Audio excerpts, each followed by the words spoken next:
Today we're going to be doing some dice in red, but first here's a find I found, I guess, on Amazon. It's a rechargeable handheld mixer by Riomh.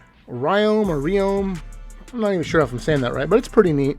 It's got a rechargeable battery built into it. I'm guessing this is kind of like the one by Pixis, but Pixis is out, so I got this. It's about the same price. It comes with 4 paddles, 4 mixing paddles, and a couple dark, couple light. Actually goes in here pretty easy. It's got a kind of a sliding chuck system here, and the shaft itself is a standard shaft that you would find that would be used for home power drills. You just kind of slide it forward, put it in, and then I find if you give it a quick tug, right into place. And then of course you got to give it the old rev in either direction to make sure it works right, or else are you even a hobbyist. Today I'm going to be using a mica powder in deep red by Tecaroos. Kind of found them. I'm also going to be using, of course, Envirotex Light epoxy resin. It's 1:1 by volume. So we start out by adding part 1 here and part 2 here. I think I'm making about 10 ounces today, a total for my projects, for my dice. So I'm just going to mix these guys all together here. Make sure I get every little drop out of that other cup, because we want the ratios to be correct. It was actually kind of full, but it still worked out for the resin mixer itself. I don't know if it actually would have been as good with the old school stirring stick, but you can see right away that it starts turning it cloudy as it starts to mix everything together. You can see everything swirling. Yeah, I mean, it does pretty good. The only concern I have is that maybe the paddles don't hit the bottom and the sides as well as I'd like for them to. And the only thing about this is, as you can see here, I'm trying to get the resin off the sides. I found that if I run the mixer while I'm running a couple fingers around the mixing device there, that it will help scrape off any excess resin. It seems to have done a pretty good job though, because before I knew it, I was hitting that mark, and look, you can tell it's substantially clearer. I'm going to add a lot of red dice because I want some deep red dice since I'm using deep red. It's kind of a color theme for me in my head when it comes to polyhedral dice, especially for like D&D, just because of the red box set for 3.5, I think it was. And right on in, you can tell right away it starts mixing. It doesn't go straight down or anything like that, but as you push it down with the mixer, it will do that. I did buy some Pixis mixing paddles. They're a little bit different, kind of a similar helix design like that, except for they got slits in them where the resin can pass through. Now, it wasn't quite the red consistency that I wanted, so I added a little bit more, and of course I mixed it back on in.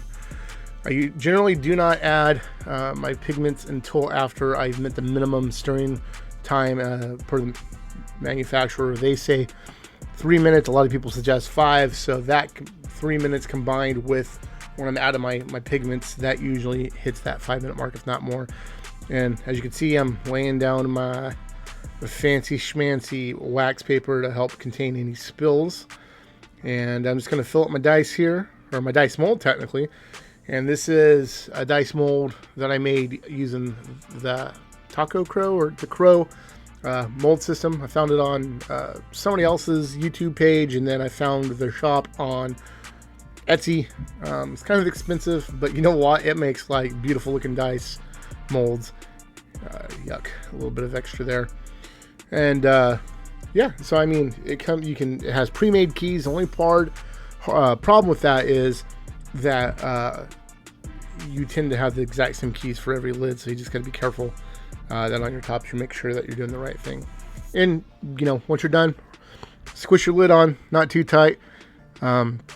What I'm not picturing here is, or I guess shown in the video, is that I'm hitting them with a torch before I close them up. If I recall correctly, I might have not done that with these, but that's what you should do to pop any surface bubbles.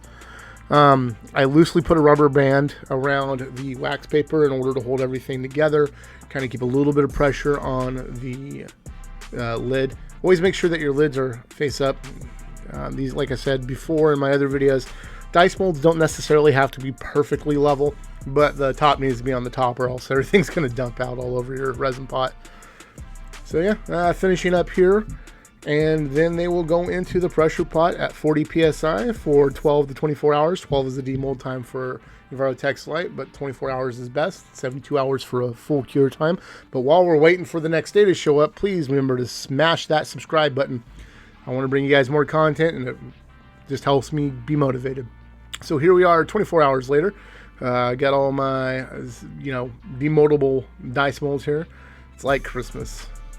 Unwrapping a package, or a present, technically. If it was packaging, I would have struggled with it like I do in all my other videos.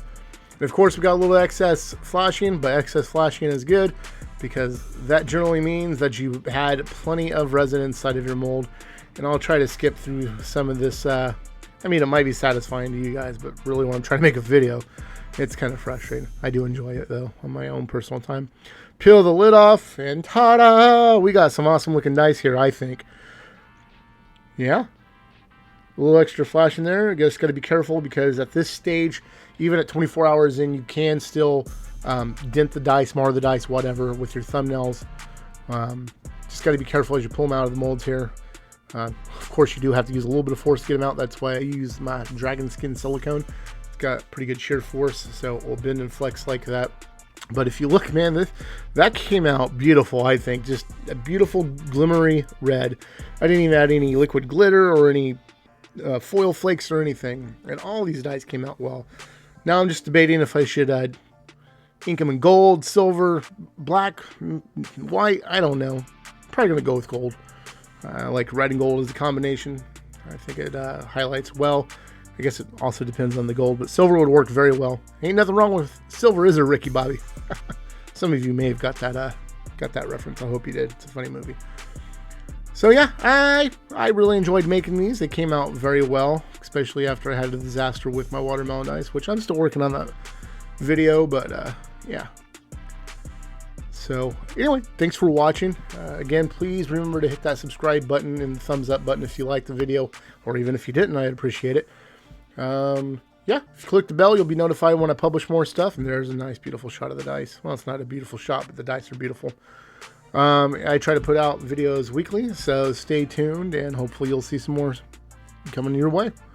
Later.